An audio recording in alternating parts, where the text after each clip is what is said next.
Olá, bem-vindos a mais um estudo em nosso canal Descobrindo a Espiritualidade. Estamos estudando o livro Libertação e esse é o quarto estudo dessa obra. Obra psicografada por Chico Xavier e ditada pelo Espírito André Luiz.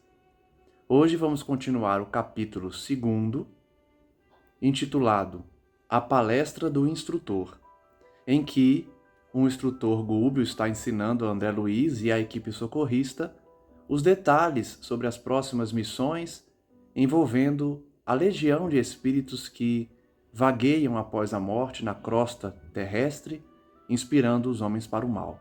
Ontem nós avançamos um pouco nesse tema, trabalhando especialmente a questão da força mental, de como nós somos agentes da nossa saúde ou da nossa enfermidade, a depender do tipo de vibração a que nos conectamos.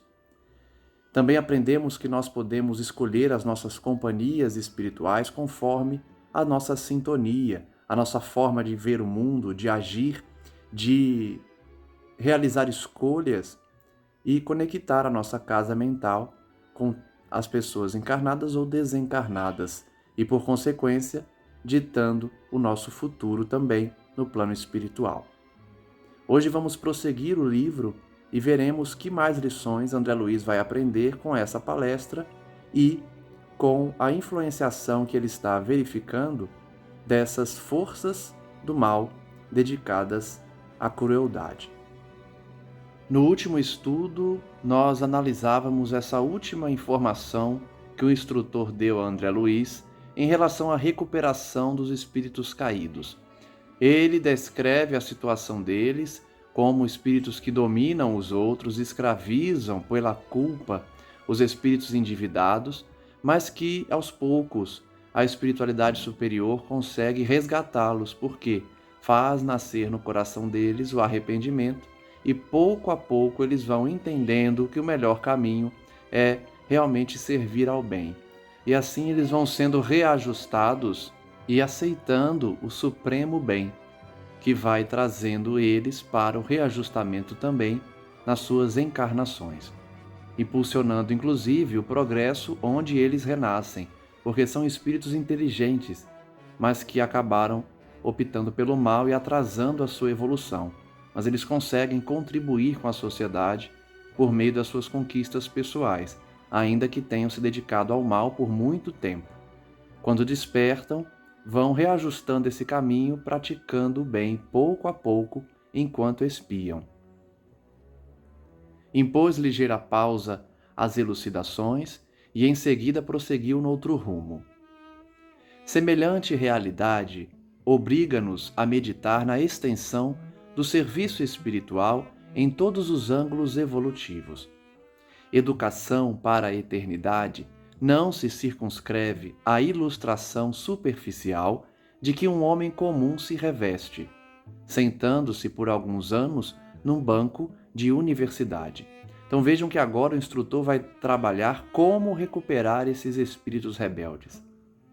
Como o serviço espiritual se estende em todos os ângulos para abarcar os rebeldes, os maus. Ele começa dizendo que a educação não é simples.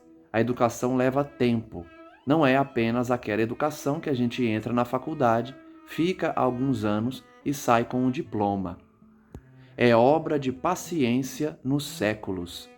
Então vejam como a misericórdia divina tem paciência conosco, especialmente com os maus, com aqueles que ninguém mais aguenta por serem tão cruéis.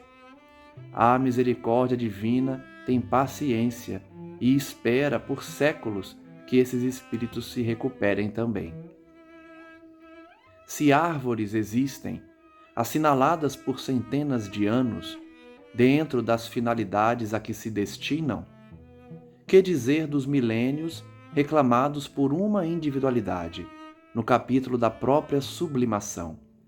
Olha que comparação interessante. Se nós temos na Terra árvores que têm centenas de anos, que dirá o espírito até encontrar a sublimação? Quantos séculos precisa para despertar? Não podemos olvidar desse modo o amor que devemos aos ignorantes, aos fracos, aos infelizes. Imprescindível se torna caminhar nos passos daqueles que igualmente um dia nos estenderam compassivas mãos. Vejam que ele descreve a empatia, se colocar no lugar daquele que é cruel, inclusive, que é infeliz, que é fraco, porque nós também precisamos um dia de mãos amigas que estenderam para nos levantar. Hoje, nós devemos estender as mesmas mãos para os caídos. O argumento era demasiado edificante para que interferíssemos com novas perguntas. O orientador percebeu a oportunidade do esclarecimento e continuou.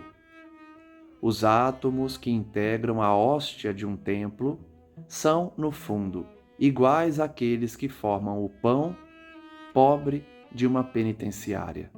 Olha só que bonito. O mesmo pão, o mesmo elemento que forma o pão da penitenciária forma a hóstia de uma igreja.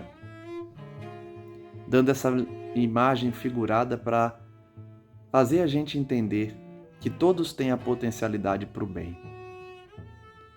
Assim, toda matéria em si mesma, ele diz, passiva e plástica, é análoga nas mãos das entidades sábias ou ignorantes, amorosas ou brutalizadas, no estado de condensação conhecido na crosta planetária e além dele. Então, ele está dizendo que a matéria é moldável conforme quem está manipulando, se superior ou inferior.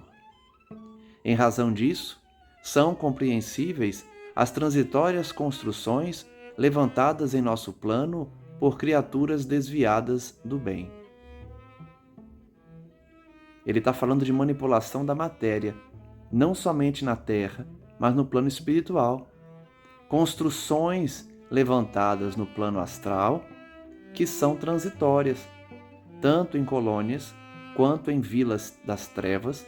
As construções são passageiras, porque precisam ser mantidas pela força da vontade, e a matéria que é plástica é moldada conforme a manipulação que o espírito faz. Construções, então, levantadas por criaturas desviadas do bem são transitórias, são passageiras. Para quem anestesiou as faculdades no prazer fugitivo, a separação da carne geralmente constitui acesso a doloroso estágio na incompreensão. Então, ele está explicando que tem construções no além, e quem se dedicou ao mal, quem ficou vinculado à matéria, passa por momentos de aflição no além. E considerando que a maioria das criaturas humanas persegue as sensações do corpo físico, qual se as atrações genésicas e o desvairado apego aos bens provisórios dos círculos mais baixos encerrassem toda a felicidade do mundo, a colheita de personalidades desequilibradas é sempre inquietante. Olha só, ele está dizendo que, como a gente na Terra, a maioria de nós busca o prazer sexual, que são as atrações genésicas citadas por ele, ou o apego aos bens, que é a vaidade, a ambição, o materialismo. A personalidade, quando desencarna, fica num estado de inquietação. Porque a humanidade procura buscar esses bens provisórios, os prazeres sexuais ou o apego à matéria. E aí, quando desencarna, ficam aflitivos, conservando quase inalteradas as fileiras escuras dos insensatos cultivadores da satisfação egoística a qualquer preço. Não é assim que a gente vê na Terra? Cada um buscando a satisfação dos seus próprios interesses, o restante que se vire, eu primeiro, os outros se conseguirem. Não é assim esse sentimento egoísta que a maioria da humanidade nutre? Até aqueles que já despertaram para o bem, muitas vezes se pegam pensando só neles ou na sua família. O restante não é problema nosso. Então é até natural, nesse planeta, esse sentimento egoísta de pensar somente em si e nos seus familiares. Loucos, perigosos, por voluntários, dirigidos por inteligências soberanas, especializadas em dominação, constituem hordas terríveis que, a bem dizer, vigiam as saídas das esferas inferiores em todas as direções. Olhem como as trevas são organizadas. Ele está dizendo que em todas as saídas das esferas inferiores, ou seja, em todos os locais na espiritualidade em que há um contato com a Terra, existem vigias, existem hordas de espíritos terríveis, especialistas em dominação, que subjugam os espíritos culpados, os loucos perigosos que voluntariamente se vinculam a essas hordas, seja pela culpa, seja pela escolha, pelo mal, pelo desequilíbrio, pela satisfação dos prazeres carnais. E por que permite Deus semelhante irregularidade? Perguntou Eloi, sob visível consternação. Não bastaria ligeira ordem do Eterno para sanar a desarmonia? A gente sempre vê essa pergunta nas obras, né? André Luiz faz questão de colocar essa pergunta em todas as obras. Por que Deus não interfere? Nós já falamos aqui. Essa pergunta volta o tempo todo sobre o respeito ao livre-arbítrio, sobre a possibilidade desses espíritos auxiliarem no progresso da humanidade. Por mais que tenham optado pelo mal, a espiritualidade aproveita a situação para fazer expiar espíritos culpados, auxiliando, portanto, na evolução deles. Então, são vários os fatores, e o principal deles é que Deus respeita o livre-arbítrio, né? Mas vamos ver a resposta de Gúbio. Sorrindo, disse com interesse: não será o mesmo que perguntar o motivo pelo qual o Senhor nos esperou até ontem? Vejam que com essa indagação ele demonstra que Deus não é parcial. Deus não favorece ninguém. Então, se a gente exigisse que Deus auxiliasse hoje os espíritos que estão nas trevas, a gente poderia perguntar: então por que não me auxiliou quando eu estava nas trevas?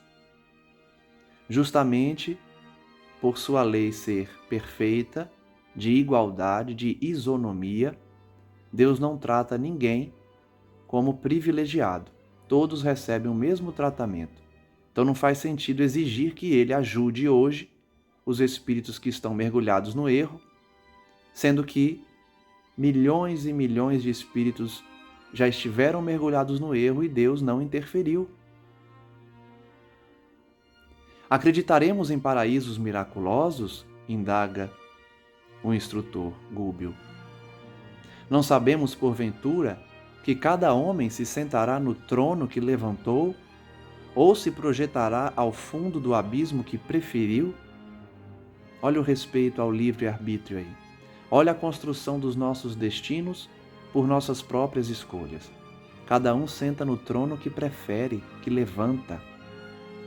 Cada um se afunda no abismo que prefere, que escolhe. Além disso, é necessário reconhecer que se o lapidário aprimora a pedra, usando lima resistente, o Senhor do Universo aperfeiçoa o caráter dos filhos transviados de sua casa, usando corações endurecidos, temporariamente afastados de sua obra. Eu falei agora há pouco. A misericórdia e a providência divinas aproveitam aqueles endurecidos no coração para expiar os seus filhos que precisam passar por situações de renovação, de aperfeiçoamento.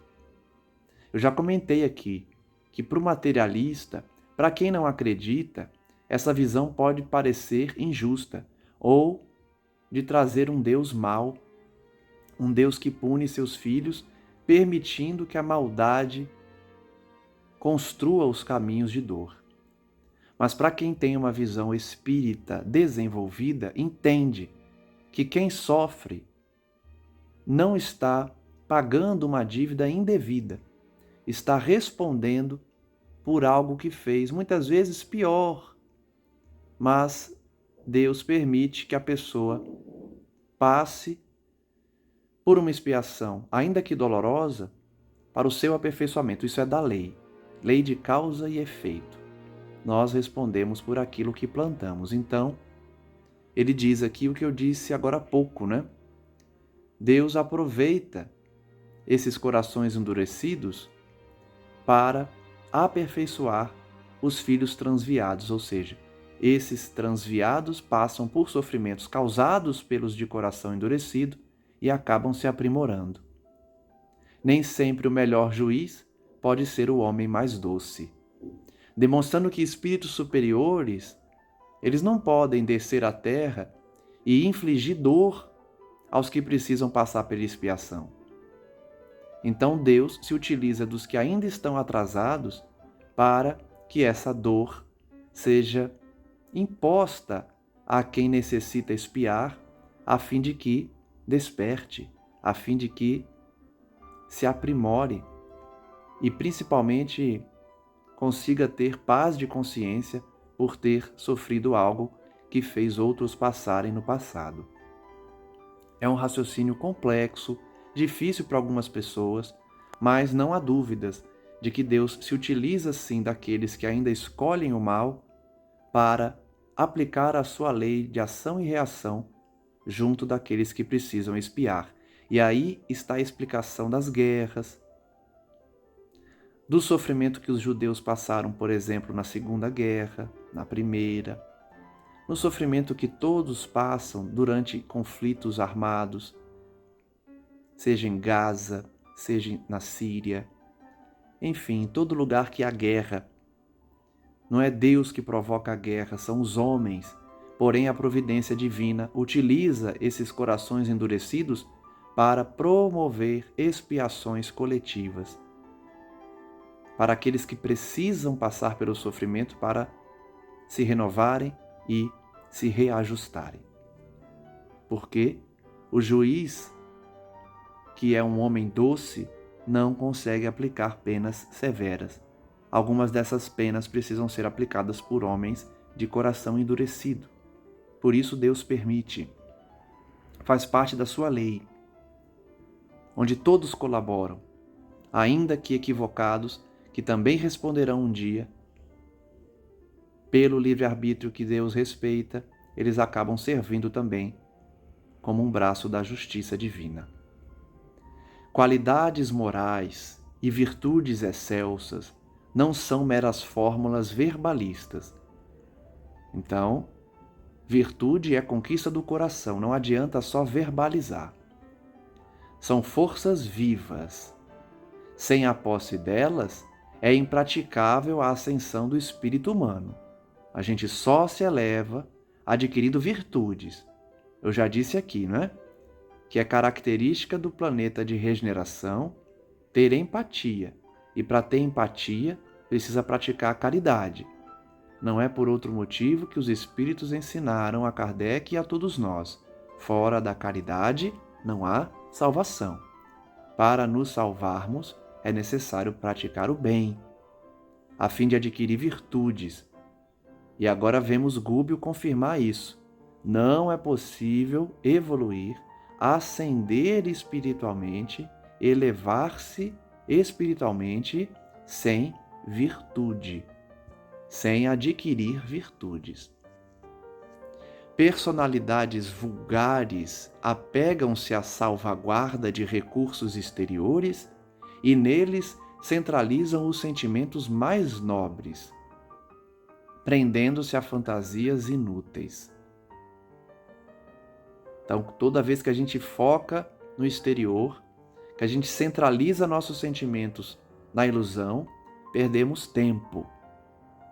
Encarcera-se-lhes, então, a mente na insegurança, na fragilidade, no pavor.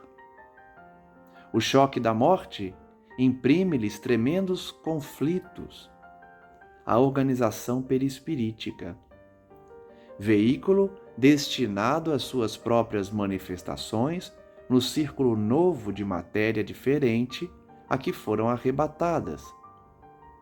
e após perderem abençoados anos no campo didático da esfera carnal, enredadas em conflitos deploráveis, erram, vagam, aflitas, exânimes e revoltadas, ajustando-se ao primeiro grupo de entidades viciosas que lhes garantam continuidade de aventura em fictícios prazeres. Ele está dizendo que aquele que escolhe o mal na terra, que escolhe a ociosidade, que escolhe o desequilíbrio, quando desencarna, se depara com essa realidade espiritual em que o seu perispírito está contaminado. E aí eles ficam vagando até encontrar um grupo que promete a eles o gozo terreno, mais uma vez. Porque eles não estão mais mergulhados na carne, sentem falta. Quando encontram esses grupos, somam-se a eles, e por isso os grupos são tão grandes. Porque a cada espírito que desencarna, a probabilidade dele ainda estar vinculado à matéria é bem maior do que ele ser virtuoso. Então, o número de espíritos que compõem essas hordas é muito maior do que os que buscam outros ares depois da morte. Formam associações enormes e compactas, com base nas emanações da crosta do mundo.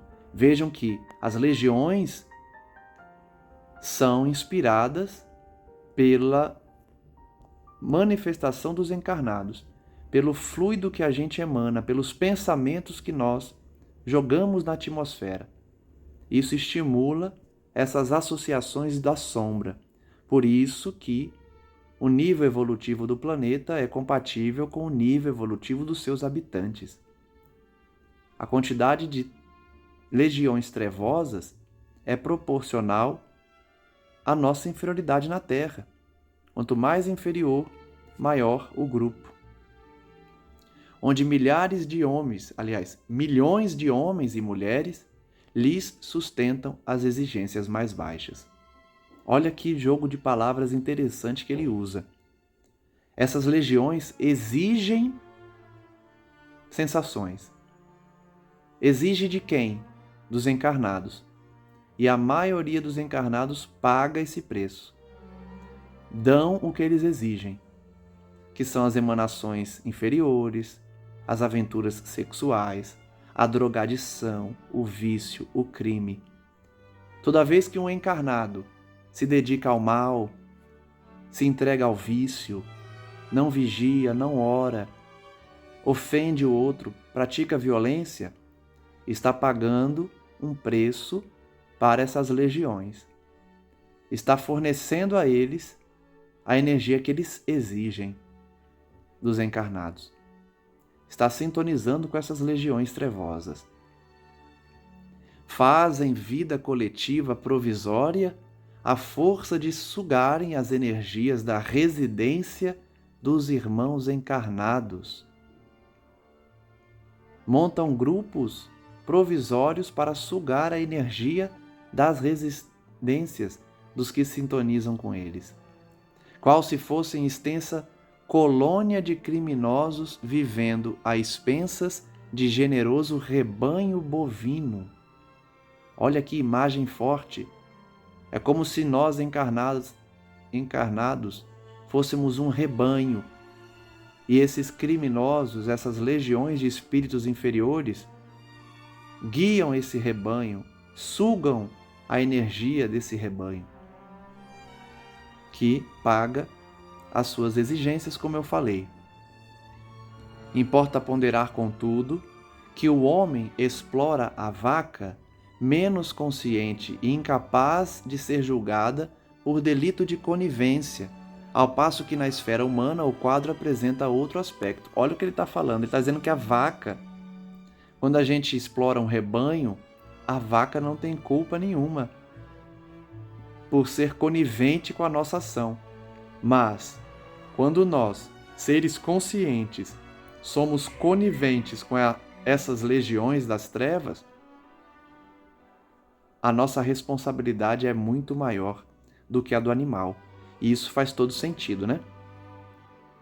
Porque nós aceitamos nos conectar com eles. nos sintonizar com essas legiões das trevas e doamos voluntariamente essas energias que eles exigem. Então a nossa responsabilidade é maior. A criatura racional não se eximirá à responsabilidade. Se o perseguidor invisível aos olhos terrestres erige agrupamentos para culto sistemático à revolta e ao egoísmo, o homem encarnado, senhor de valiosos patrimônios de conhecimento santificante, garante-lhe a obra nefasta pela fuga constante às obrigações divinas de cooperador de Deus, no plano de serviço em que se localiza. Então, ele está dizendo que quando a gente estimula uma obsessão, aceita as sugestões, se conecta com eles, mesmo tendo um patrimônio grande de conhecimento, a nossa responsabilidade é grande, porque nós estamos alimentando um grupo revoltado e egoísta, vibrando na mesma sintonia de egoísmo e de revolta, esquecendo das nossas obrigações divinas de cooperadores de Deus, no plano que Deus nos coloca, alimentando ruinosa aliança. É um alerta que ele está fazendo para nós todos. Quebremos essa aliança com as trevas, através do nosso pensamento, da nossa conduta, da nossa revolta. Toda vez que nos sintonizamos com o mal, com a revolta, estamos alimentando essa horda de seres inferiores e trevosos, que se utilizam dos nossos pensamentos, das nossas escolhas, para prosseguirem nessa caminhada terrível. Um e outro, por isso, partilhando os resultados da indiferença destrutiva ou da ação condenável, atritam e se vasculejam reciprocamente. Obsidiado e obsessor, só que ele está num quadro bem mais amplo, né, que uma obsessão simples de um espírito para outro. Ele está falando de uma obsessão coletiva, dessa legião que atua como obsessores perante o gado terreno, os encarnados que também de forma coletiva aceitam, se submetem a essas exigências e a essas ligações menos dignas, tais quais feras que se entredevoram na floresta da vida, um lesando o outro. Obsidiam-se mutuamente, acabei de falar da obsessão coletiva, obsidiam-se mutuamente quando nos atilhos educativos. Atilhos é o que está ligado por um feixe, um molho, né, de chaves, por extensão, evento ou circunstância que provoca uma série de acontecimentos. Então, essas obsessões coletivas, quando estão vinculadas nessas etapas de acontecimentos educativos da carne ou na ausência deles, nós nos vinculamos a esses seres. É uma troca, como há em toda obsessão. Atravessam séculos assim, jungidos um ao outro, presos a lamentáveis ilusões e propósitos sinistros, com extremas perturbações para si mesmos, já que a herança celestial se faz naturalmente vedada a todos aqueles que menosprezam em si próprios as sementes divinas. Isso a gente já sabe, né? A obsessão traz perturbações terríveis para os dois lados, obsessor e obsidiado, porque a nossa herança divina fica fechada, fica inacessível a todos que menosprezam as sementes que Deus oferta. Ele continua: há milhões de almas humanas que não se afastaram ainda da crosta terrestre. Há mais de 10.000 anos, olha só. Milhões de almas que estão há mais de 10.000 anos presas na crosta terrestre. Imaginem, para quem pensa que as coisas ocorrem rapidamente no além, que em 5, 10 anos a pessoa já se recuperou, que em 1 ano um suicida já está acolhido, por exemplo. Engana-se. Leva muito tempo. Depende muito, né? Do arrependimento, da cooperação, de como esse espírito reage no além, de quanto ele tinha de conhecimento. Essa informação aqui nos dá uma ideia de quanto tempo ficam os espíritos teimosos. Existem milhões ainda presos na crosta terrestre há mais de 10.000 anos. Morrem no corpo denso e renascem nele, qual acontece às árvores que brotam sempre profundamente arraigadas no solo. Então eles reencarnam, né? Desencarnam, ficam presos à crosta, voltam ao corpo denso. Recapitulam, individual e coletivamente, lições multimilenárias. De novo essa expressão, toda obra a gente vê, né? Porque o nosso atraso é multimilenar. Então esses espíritos estão vindo de várias encarnações, recapitulando os mesmos erros do passado, passando pelas mesmas lições, sem atinarem com os dons celestiais de que são herdeiras, afastadas deliberadamente do santuário de si mesmas, no terreno movediço da egolatria inconsequente. Passam, portanto, esses milhões de anos valorizando o egoísmo, presos ao santuário de si mesmas, ao orgulho, à vaidade, ao egoísmo como o maior mal, nessa egolatria de valorizar apenas a si mesmo, buscar apenas os prazeres individuais e desprezar o outro, desprezar o próximo. Agitando-se de quando em quando em guerras arrasadoras que atingem os dois planos no impulso mal dirigido de libertação. Por meio de crises inomináveis de fúria e sofrimento. As guerras atingem os dois lados. Destroem, então, o que construíram laboriosamente e modificam processos de vida exterior, transferindo-se de civilização. Então chega ao ponto, depois de muito tempo, que acabam trocando até mesmo de civilização com o expurgo planetário. O instrutor, sentindo a profunda atenção com que lhe seguíamos a palavra, acentuou, depois de leve pausa. Todavia, no fluir e refluir das eras numerosas, os filhos do planeta, que se conservam atentos às determinações divinas, livres da antiga escravidão à miséria moral, tornam ao ambiente escuro do cativeiro que já abandonaram, a fim de ampararem os irmãos ignorantes e desvairados em sublime trabalho de compaixão. Então, depois de relatar a situação desses espíritos sofredores, de como eles estão ligados ainda à maldade, ao erro, por muito tempo, ele está falando agora dos que já trabalham para o bem, dos que já despertaram e não mais querem sofrer, que já passaram por esse sofrimento que estamos vendo ele descrever, mas que agora retornam não mais para sofrer, mas sim para auxiliar, para amparar os ignorantes e desvairados. Formam as vanguardas do Cristo nos mais diversos pontos do globo e aos milhões, sob o patrocínio dele, operam no amor e na renúncia. Então, se tem milhões de sofredores, também tem milhões de trabalhadores do Cristo, de cooperadores da verdade, que encarnam no mundo inteiro aos milhões para operar a renúncia e o amor divino. Avançando dificilmente embora, humanidade adentro, enfrentando a ofensiva incendiária e exterminadora com as bênçãos da luz celeste. São verdadeiros heróis, porque enfrentam essa legião de maus, de cruéis.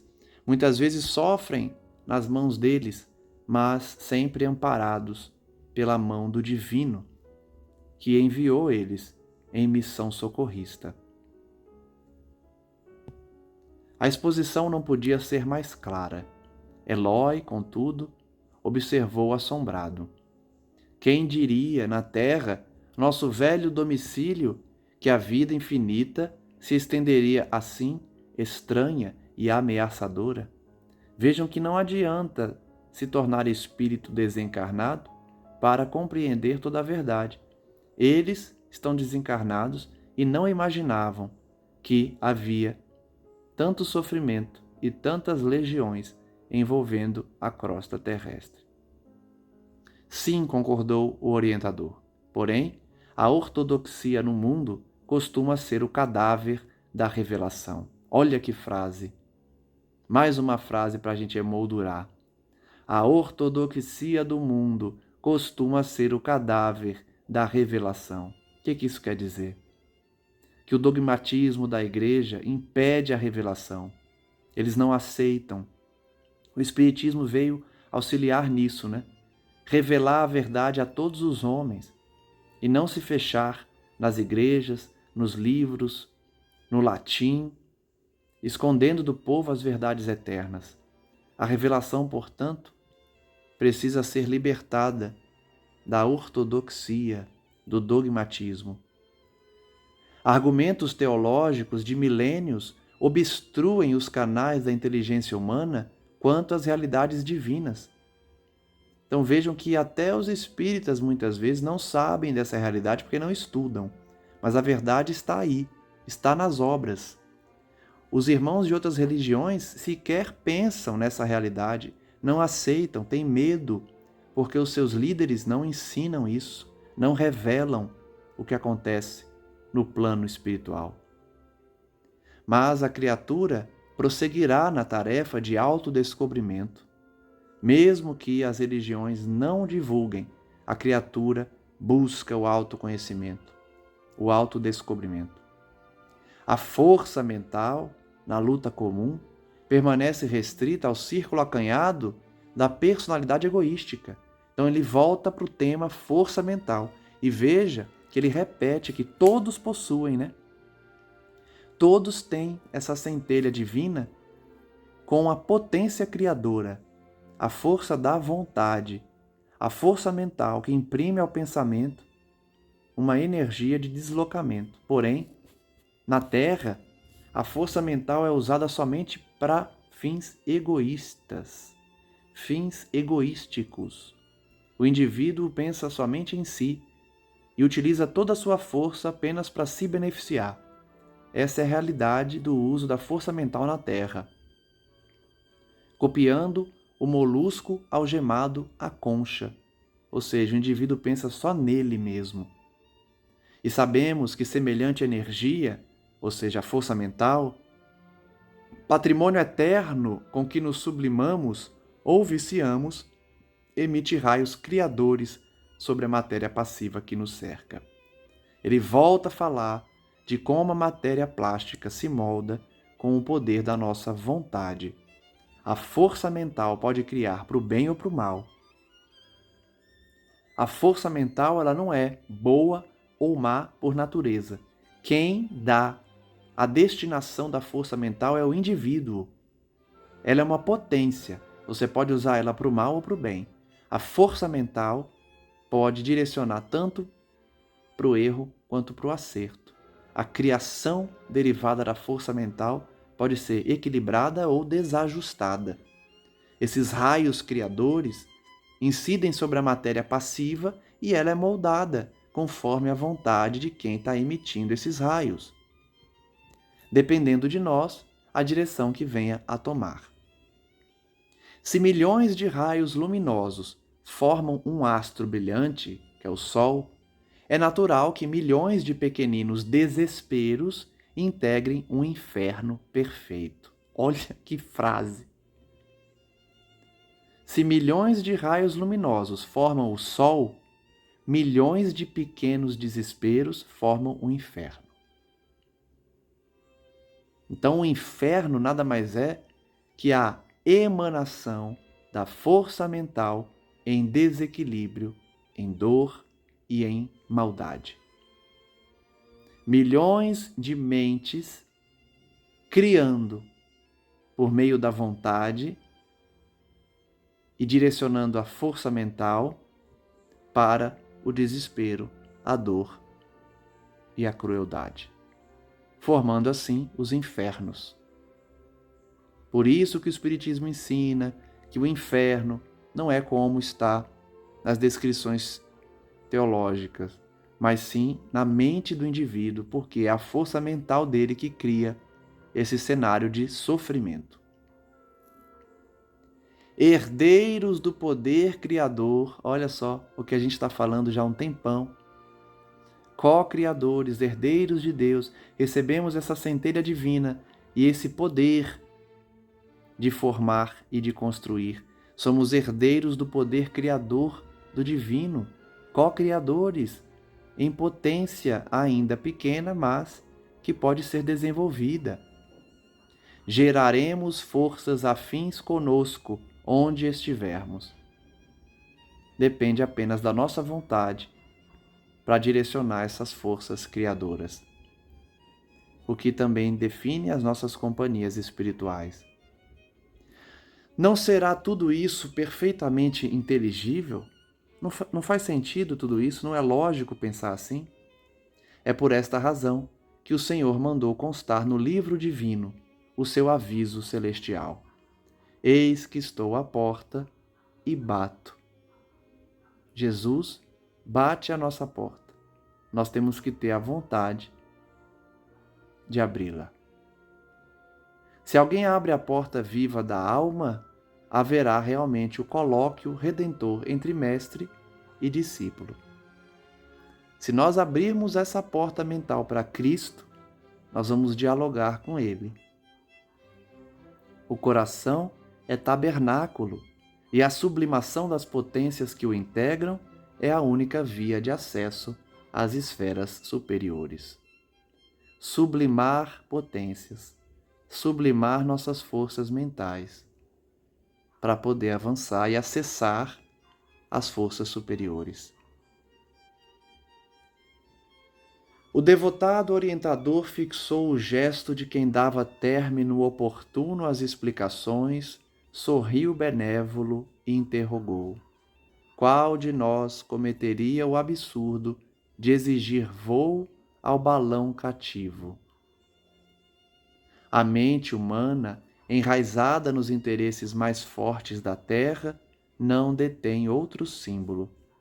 Então ele está dizendo que a gente não pode exigir que um balão que está preso, que ele alce voo, que ele se eleve. O balão está preso. Você não pode exigir que ele suba.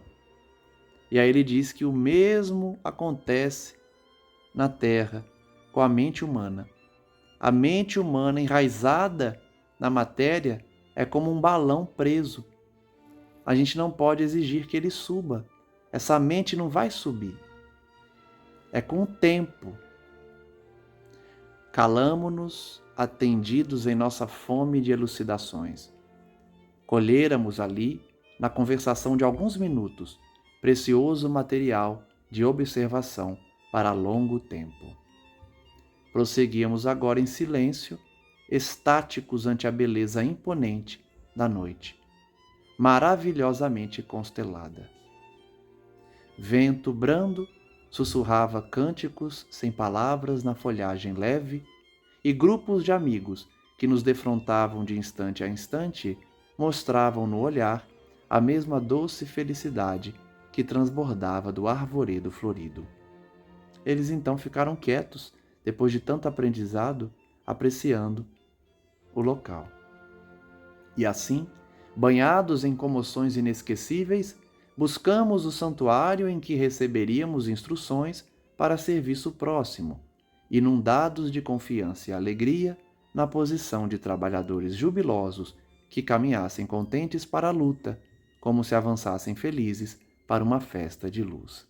Então, olha que bonito. Depois da palestra, depois da conversa, eles vão chegar aos postos de socorro para se prepararem para uma nova missão socorrista. Vamos adentrar então ao capítulo 3, chamado Entendimento. O zimbório estrelado, o céu estrelado, aos raios liriais da lua, espalhava em torno vibrações de beleza inexprimível, semeando esperança, alegria e consolo. Informado quanto aos objetivos que nos conduziriam à crosta, com escalas por uma colônia purgatorial de vasta expressão, vali-me da hora amena para aproveitar a convivência com o instrutor, tentando arrancar-lhe observações que vinham sempre revestidas de preciosos ensinamentos. André Luiz já revela, então, que a sua missão socorrista será na Terra, mas no caminho ele vai passar por um posto de socorro bem amplo. A semelhança do que aconteceu nas outras obras, né? Nas outras obras também foi assim. Eles foram até a Terra e passaram por postos de socorro no caminho. É admirável pensar, aventurei respeitosamente, que se formam verdadeiras expedições em nossa esfera para atender a simples caso de obsessão. Então, André Luiz está comentando que é curioso verificar que a providência divina forma caravanas para atender um caso de obsessão simples. Então, ele já está informando a gente que ele vai para a Terra tratar de um caso de obsessão. Ele ficou admirado, nossa, toda essa equipe, todo esse preparo para ir tratar uma obsessão simples. Os homens encarnados, respondeu o orientador, com certa vaguidade no olhar, como se trouxesse a alma presa a imagens do passado. Ele diz então, os homens encarnados não suspeitam a extensão dos cuidados que despertam em nossos círculos de ação. A gente aqui na Terra não faz ideia de como os círculos de ação da providência divina agem no além. Os cuidados que eles têm conosco, a gente não faz ideia. Somos todos, eles e nós, corações imantados uns aos outros na forja de benditas experiências. Nossos corações estão interligados com essas almas benditas, com esses espíritos de luz. No romance evolutivo e redentor da humanidade, cada espírito possui capítulo especial. Cada um na Terra tem uma história. A gente acha que a Terra tem um monte de espíritos, mas a gente não para pensar na quantidade de espírito que tem no universo. Cada um tem um capítulo especial, tem uma vida própria. Ternos e ríspidos laços de amor e ódio, simpatia e repulsão acorrentam-nos reciprocamente. Então, cada um tem sua história de ligação, de amor ou de ódio. As almas corporificadas na crosta guardam-se em passageiro sono, com esquecimento temporário quanto às atividades pregressas. De fato, nós esquecemos, do passado. Estamos adormecidos em relação às lembranças, o que é natural, é da lei e é necessário para nosso adiantamento. Banham-se no estige dos antigos. O estige é o rio da invulnerabilidade, um dos rios do Hades. O estige aparece em várias histórias. Numa das mais comuns, Tétis tentou tomar o seu filho Aquiles, invulnerável, mergulhando-o nas águas desse rio. Então Tétis tentou fazer que o seu filho Aquiles ficasse invencível. Mergulhou ele nesse rio, Estige, porém, ao mergulhá-lo, suspendeu pelo calcanhar, o calcanhar de Aquiles, ficando essa parte vulnerável, o que acabou sendo o motivo da sua morte durante a guerra de Troia. Então ele usou a imagem desse rio, que como se a gente estivesse se banhando nesse rio, cujas águas lhes facultam durante certo tempo valiosa segurança para retorno à oportunidade de elevação. Então, antes de reencarnar, é como se a gente passasse por esse rio que nos prepara, nos torna invencíveis para vencer as batalhas da Terra. Todavia, enquanto se mergulham em esquecimento benéfico, demoramo-nos por nossa vez em abençoada vigília. Ele está dizendo que quando a gente reencarna, mergulha nesse rio e esquece do passado, eles não param de trabalhar e nos ajudar. eles continuam vigiando o nosso caminho. Os perigos que nos ameaçam, os entes amados de agora, ou de épocas que o tempo consumiu, desde muito, não nos deixam impassíveis. Ou seja, eles agem diante dos perigos que enfrentamos na Terra. Eles nos protegem, eles nos esclarecem, nos orientam, nos inspiram para evitar os perigos na Terra. Os homens não se acham sozinhos na estreita senda de provas salutares em que se confinam. E essa ideia é muito importante para a gente ter. Tem muita gente que se acha sozinha, não sente o mundo espiritual, acha que não está sendo assessorada, que não recebe ajuda. Isso é uma ilusão. Todos nós temos muitos amigos no plano espiritual, espíritos que nos amam, parentes que já desencarnaram, parentes de outras encarnações, espíritos afins, que têm afinidade conosco. Então são muitos, a gente pode pedir ajuda a eles e eles nos atendem. Não estamos sozinhos. Até porque eles também, quando estão encarnados, pedem a nossa ajuda.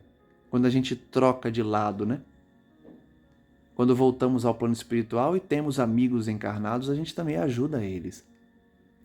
A responsabilidade pelo aperfeiçoamento do mundo compete-nos a todos. Então vejam que visão de colaboração, solidariedade que esses espíritos têm.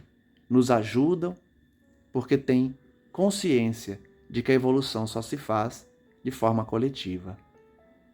Esclarecido com respeito à jovem senhora que nos cabia socorrer, vejam que André Luiz vai dando um pouquinho de informação de cada vez, né?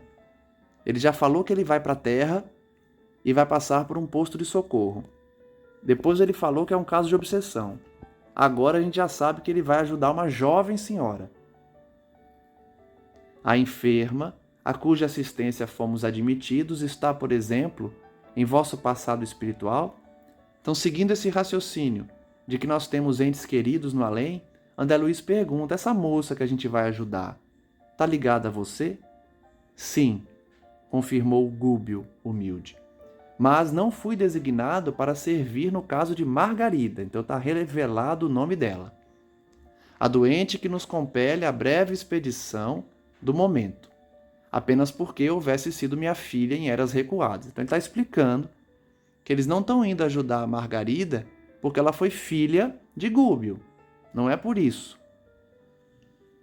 Em cada problema de socorro, é imprescindível considerar as várias partes em jogo. Então tem vários detalhes que fizeram com que eles compusessem uma equipe para socorrer Margarida. Não é porque ela é filha de Gúbio. Não existe favoritismo no além. Em virtude do enigma de obsessão que nos propomos resolver, somos constrangidos a buscar todas as personalidades que compõem o quadro de serviço. Então, na verdade, eles estão querendo resolver um caso grande de obsessão. E para isso eles precisam tratar de todo mundo. Uma delas é a Margarida.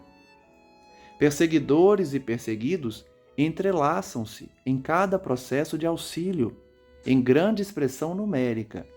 Cada espírito é um elo importante em extensa região da corrente humana. Quanto mais crescemos em conhecimentos e aptidões, amor e autoridade, maior é o âmbito de nossas ligações na esfera geral. Então ele está explicando que quanto mais a gente avança, mais relações a gente tem e mais a gente pode auxiliar. Almas existem que se veem sob o interesse de milhões de outras almas. Olha só, olha que informação. Tem alma que possui milhões de amigos, de espíritos afins, de espíritos que têm interesse nela, interesse assim no sentido de ajudar. Imagine ter milhões de espíritos que velam por nós. Enquanto os movimentos da vida se estendem harmoniosos sob os ascendentes do bem, as dificuldades não chegam a surgir. Contudo, quando a perturbação se estabelece, não é fácil desfazer obstáculos, porque em tais circunstâncias é indispensável procedamos com absoluta imparcialidade, dando a cada um quanto lhe caiba. Ele está explicando que não há favoritismo lá. Apesar de termos milhões de espíritos ligados a nós, quando a hora da expiação chega, eles têm todo um cuidado para ajudar com imparcialidade. sem favoritismo. O homem terrestre, mormente nos dias tormentosos, costuma ver somente o seu lado, mas acima da justiça comum, propriamente considerada, outros tribunais mais altos funcionam. Então ele volta para aquela questão que a gente falou aqui, da gente pensar só no nosso lado, de forma egoísta, mas na justiça divina há tribunais mais altos que funcionam, que não vê só o seu lado, vê o lado de todo mundo na trama obsessiva. Ele está explicando que a misericórdia divina não ouve só um lado da história, ouve todos os lados, considera todos os aspectos na hora de ajudar.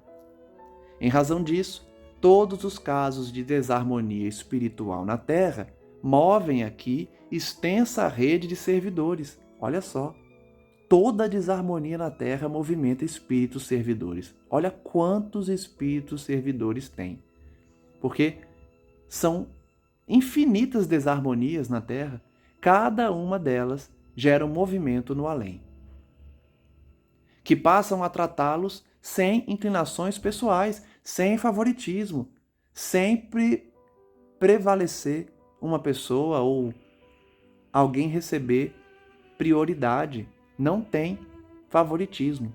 O tratamento é sem inclinações pessoais, em bases do amor que Jesus exemplificou, e nessas ocasiões preparamo-nos a satisfazer todos os imperativos de trabalho salvacionista que a tarefa nos imponha ou proporcione dentro das atividades que lhes são conexas.